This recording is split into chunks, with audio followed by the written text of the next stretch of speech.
This week on To the Contrary. First, will Hillary Clinton go from frontrunner to loser again? Then, women, diversity, and the Oscar nominations. Behind the headlines, why international adoptions to the U.S. dramatically declined in the last decade.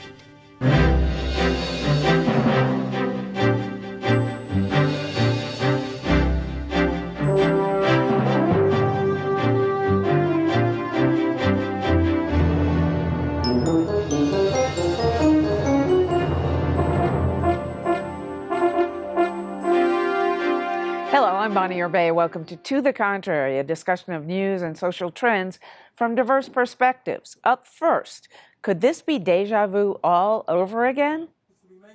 Vermont Senator Bernie Sanders is closing the gap and gaining on frontrunner Hillary Clinton. Once the presumed Democratic presidential nominee, Secretary Clinton's candidacy may be in jeopardy. A Bloomberg Des Moines Register poll in Iowa put the two in a virtual dead heat. Clinton leads Sanders by a mere 2 points. In New Hampshire, a Monmouth University survey finds the Vermont senator has widened his lead to 14 points. Nationwide, Clinton's 20-point lead with Democratic voters has shrunk to 7 points. And as the polls tighten, the Clinton campaign has gone on the attack. But the new strategy appears to be backfiring and instead creating a surge in contributions for Sanders. So, Lara Brown, is it possible that we're going to see this over again? She's going to lose the nomination for a second time, even though she started out as frontrunner? I think it's highly unlikely. I think when you look at where she is, this really is more like when George W. Bush ran in 2000 and John McCain upset him in New Hampshire. And then as a result, sort of the party closed ranks. George W. Bush came back, won in South Carolina, and the rest of the race was over for him at that point. I certainly wouldn't be scared about Bernie Sanders at any point because, let's be honest, people know Hillary's name. Name recognition goes very far. And also, this time around, she has a stronger ground game in the states. So that's going to be important for her and will prove her success as the nominee. The political climate this time around is completely different. And if it does become a case of political deja vu, I'm going to need a lot of therapy. I don't think I could handle it. Couldn't handle it. You know, I wouldn't count Sanders out. Hillary, there was just an article in the Washington Post yesterday saying that Hillary's doing worse now in 2016 than she was at this point in 2008. People just don't really like her. And, you know, voters tend to decide who they're going to vote for in the past month and in the past few days. And it's now starting to close in around her. So we might actually see an upset. I have to ask, though, this question. You're going to boo me, but is it because she's a woman? And No. I think she's a really tough case because she has so much baggage. I mean, she comes into this race with so much baggage.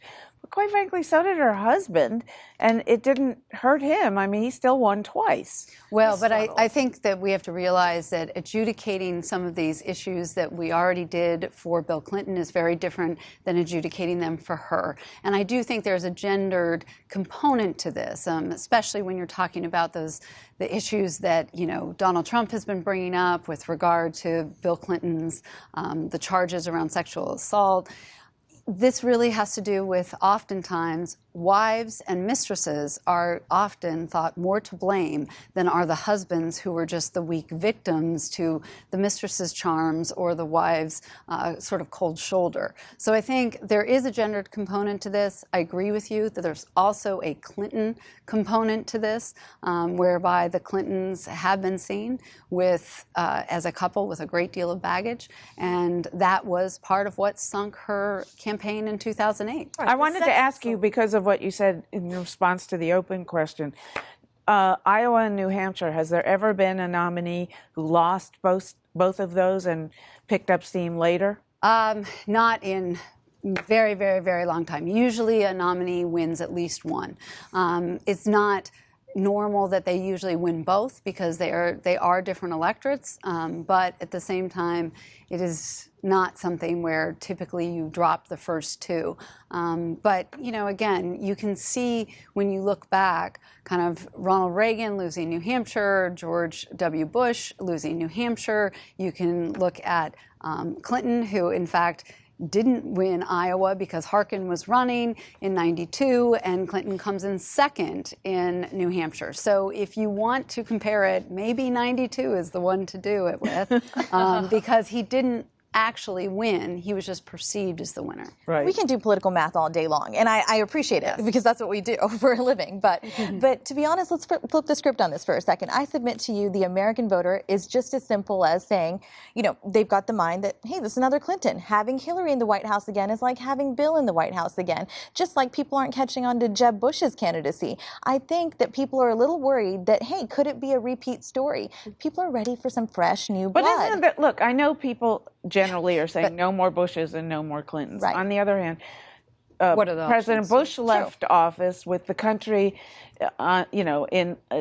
starting to suffer the Great Recession, and with having opened up the war in Iraq, which has now led to the total destruction of most governments in the Middle East. So people tie his brother to that. Whereas Bill Clinton left with a surplus, which of course with a surplus that George Bush turned into, a huge record deficit. I don't think that's a fair comparison. But that might work in Clinton's favor, but she also has some very unique issues. Her whole email issue is actually mattering to people. Except that the defense secretary just said a couple of weeks ago he also had a private email account. Right, exactly. So it's going to lead to more people figuring this out. Before her, it was EPA people. So, she has this unique where at best she looks completely technologically incompetent and at worst criminally responsible for allowing classified information into the hands of our enemies. So, she has her own very unique problems. It comes down to trust, too. I think you bring up a fair point. People don't trust her. People don't trust her, and also because she's been very guarded about what Bill did in the White House. It appears to be whatever let's talk about where her support is. I mean, if we're really talking about whether she's going to lose this or not, no. Her support is among Democrats who actually turn out in primaries and caucuses, which are those who tend to be over 45. So she has a very solid base of support. Unless Bernie Sanders is actually able to do what Barack Obama did, which is change the essentially primary electorate, bring people who are not necessarily first-time caucus goers or primary voters, bring younger people in to vote for him. Well, that's his whole audience. That's what his contributions but it doesn't mean that he will be successful. Many candidates say they're going to change the electorate, and usually they don't. But it's so sexist as well. Why do we keep holding Hillary responsible and hostage to her husband's responsibilities and behaviors and actions? She's not responsible for that. He's got his own issues. I think as a candidate... Let me jump in here and say, what about the fact that she stayed with him? I mean, there are a lot of women I know who said when that came out, she needs to leave. Yeah, but I think that's different than the way it's being perceived. I mean, yesterday Maria Borderamo asked that question about, is Hillary enabling her husband's, harassment of women? And I'm like, come on, this is so sexist. She's not responsible for another adult's behavior. But why she stayed in the marriage, that's a whole other At the same time, she has this whole issue where she says, we need to listen and believe the sexual assault accusers, except for when they accuse my husband. So people also see her doing things like that, saying things like that, and it just comes to this whole idea that she will say anything to get elected. She's a hard case. I mean, go back to Travelgate, go back to her failed effort at health care reform. I mean, there are all kinds of problems, but overall, do you see a sexist component? Well, I see a sexist component. Yeah, totally. I mean, I think that's undeniable. And if you want to talk about baggage, let's talk about Trump's baggage. Yeah.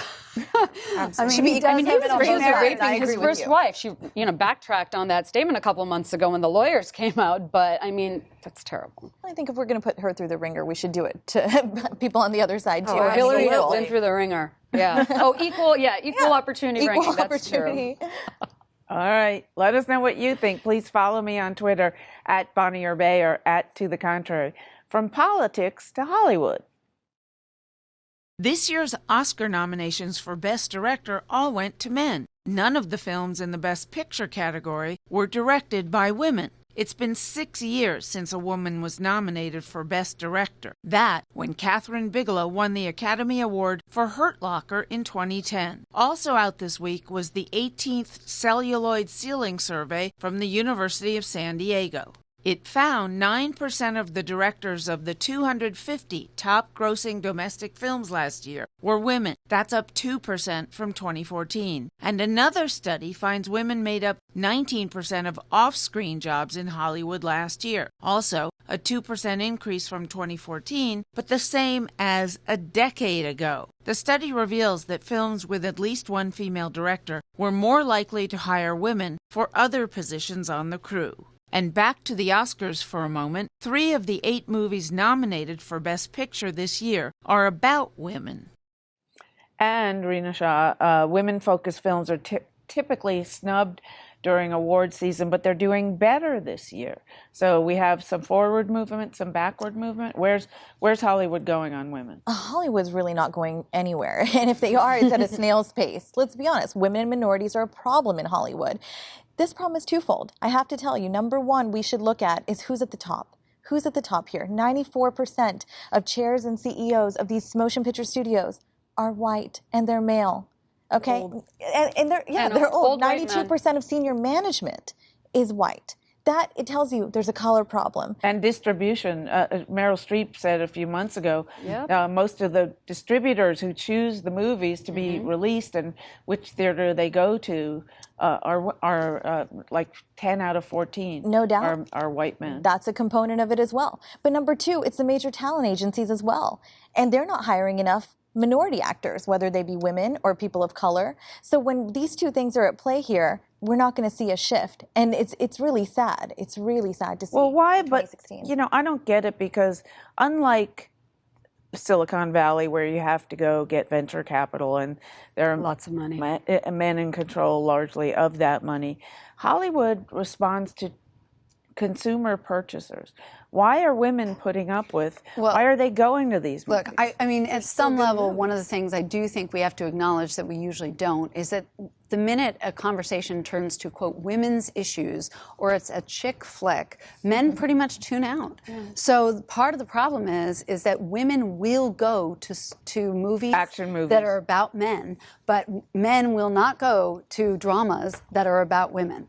But the problem is really large. I mean, last year the ACLU came out and said that state and federal agencies need to investigate sexism in TV and film across the board. There's less women working in this industry now than there was 25 years ago. And, Quantico, I really, really applaud the ABC network. I feel like they're the only people that are putting women and women of color in big roles. We've got Scandal, Shonda Rhimes, How to Get Away with Murder, now Quantico, and then these shows are hits and everyone's so surprised. And it's like, yes, people want to see what societies look like, not just a bunch of white people. Although CBS has had quite a few too with The Good Wife and Madam Secretary. That's true. I do think television's, in fact, a different medium than actual blockbuster movies. Yeah. Well, I kind of see it as it's a little humorous to me that one of the most liberal areas, industries in the entire country is also probably the worst with racism and sexism. But also you start to see, how many women and minorities are actually going out. So you say the talent agency. So I don't imagine that there's just this thousands upon thousands that are being ignored. I think that there's not many to choose from at the same time. So you have to look at issues like that. But on the other hand, I think that we should be celebrating more the progress that is being made rather than constantly focusing on the negative. Because when you constantly focus on the negative, then the directors and the people in Hollywood notice that you can never make these people happy. So why even bother? So if you just are constantly angry about something and finding outrage, then they take note of that. And to that end, the Academy has come out with an initiative called A2020 that is going to diversify the Academy itself. Out of all the guilds, when's that going to happen? When all those old men die? I mean, there's let's not rag too much on old white men. I am married to one. My father was one. Some of them are, but most of them are fantastic. They are. But they do make up 94% of the Academy. 77% are male. 94 are white. And there's a hashtag already happening. Last year it started Oscars So White, and guess what? It's Oscars So White again, the sequel. Right, exactly. And but we do love millennials and old white men. 2 years ago, I guess it was, when 12 Years a Slave and The Butler came out, which were, to me, the most impactful movies of that Academy Award season. why have we backtracked? Because that was, I mean, it seemed like we were slowly but surely getting there, and more women, more people of color. And yet, I don't believe we've had movies that have been that impactful. But why does since it always then. But have it's to be also about there were still slavery? complaints Right. when those movies came out and they were nominated and people were proud. There was still people. Well, there weren't enough people of color. Like, No, there or were they're still perpetuating complaints. stereotypes. Well, Right, it's exactly. straight out There of were still context. complaints. So the Academy sees it's like, well, we can't make these people happy, so we're tired of trying. But people were having an outrage because they were like, why is it always actors of colors in movies about race and slavery? Right. Well, here's the stories about women, and you're like, oh, there's Why stories can't about we just women. have So it's a women woman in of these color in a issues. movie about, I don't know, picking flowers? Well, make her the head of a big Silicon Valley venture capital firm.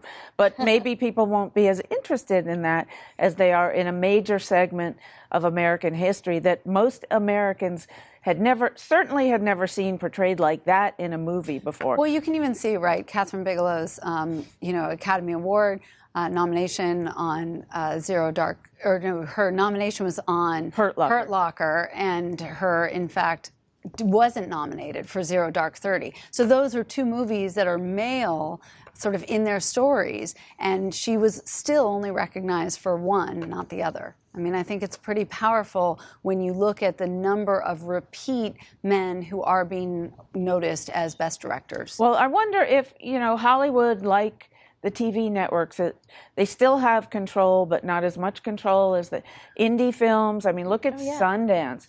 Yeah. And there are about 2,500 independent film festivals around this country every year now. It's huge, and a lot of several of them, because we've been looking at them, are women only.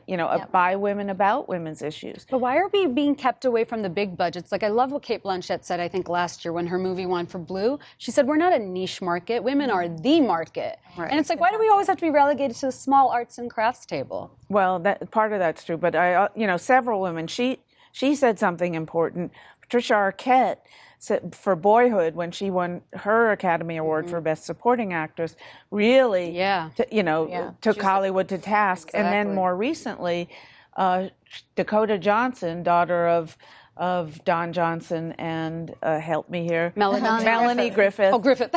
Trippy's her mom. And granddaughter of. So she said that just a week or two ago, Hollywood stinks.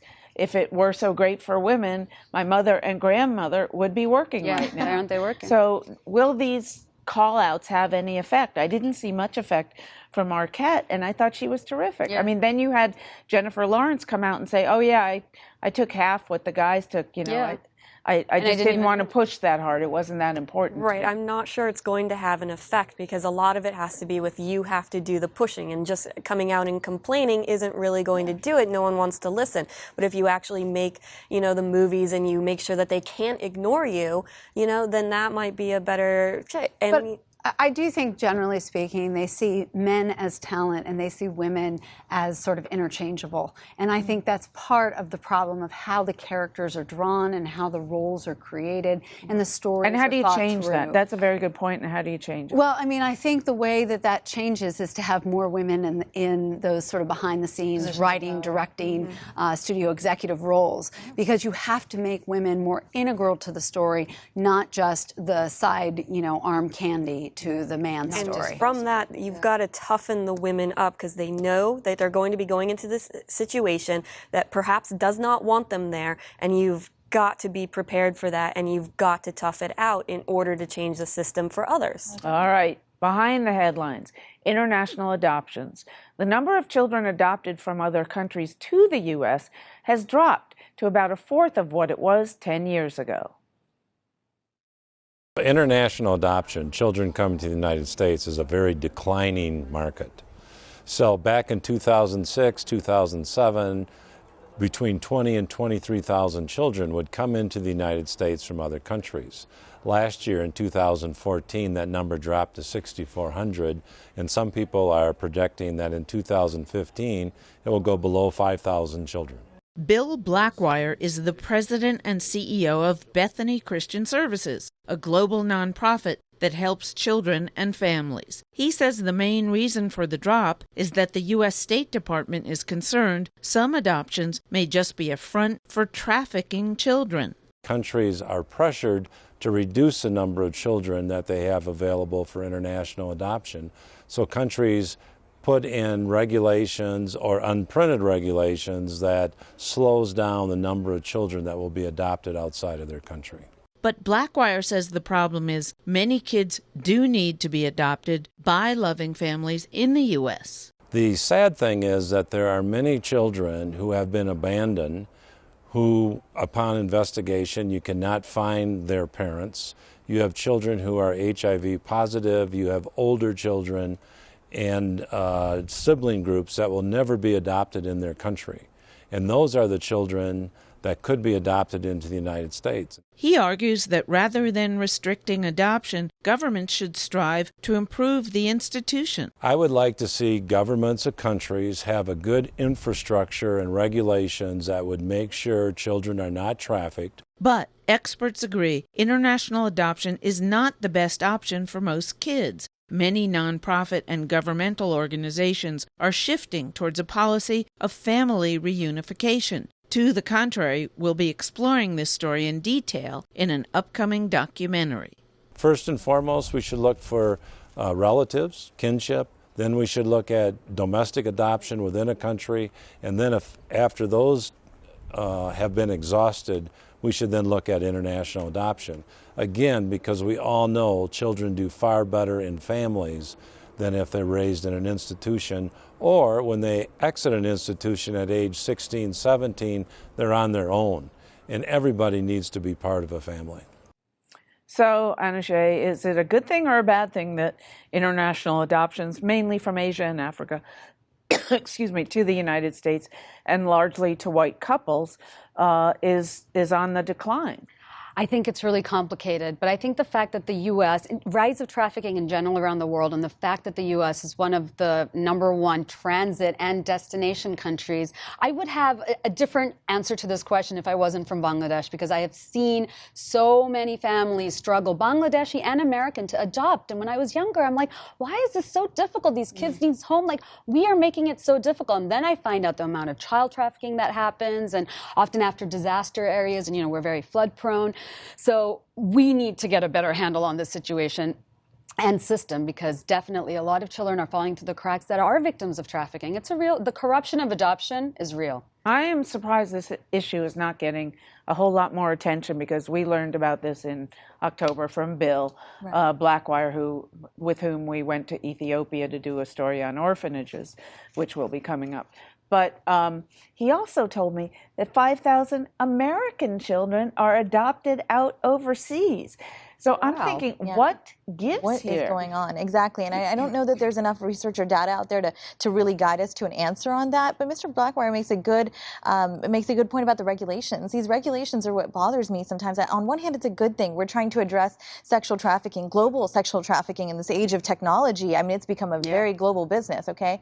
But on the other hand, this is knee-jerk policy making over here, putting out these regulations that are really stopping children who need families from getting to families. Also, it affects a lot of children whose applications are caught in limbo. Like, this happened a lot with American couples trying to adopt from Vietnam. A couple years ago, the legislation was being, I don't know, updated or what, but it was terrible. I met this one mother trying to get her kid out of this terrible orphanage, even though she had already gone through adopting him. Getting him to the U.S. was I know what you're talking about, though. You think about the impact on child development of, for example, in China, they won't let the babies go. They're given up at birth.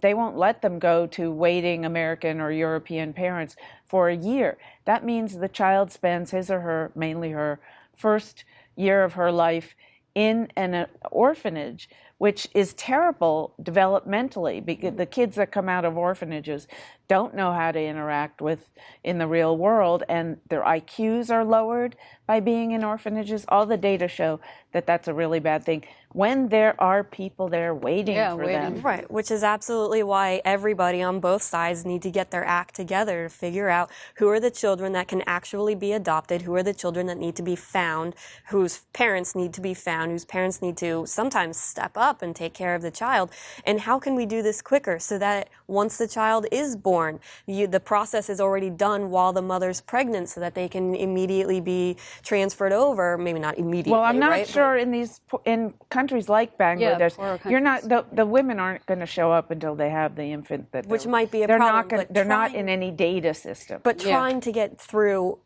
earlier than 1 year so that that child has a chance at a normal, healthy life is really key right now. But, you know, I also think there's this other side where I think it became fashionable for a little while to adopt internationally. Angelina Jolie. You know, because we had, of course, you know, Madonna and Angelina Jolie, and this notion that somehow there aren't children here in the United States who might need help, I think is also a problem. So, you know, but then there are other issues there too, which is at one point a long time ago, I don't know if it's still in effect, but the Black Social Workers Association didn't want black children going to white families. So all kinds of issues. That's it for this edition. Please follow me on Twitter and visit our website, pbs.org/to the contrary. And whether you agree or think to the contrary, see you next week.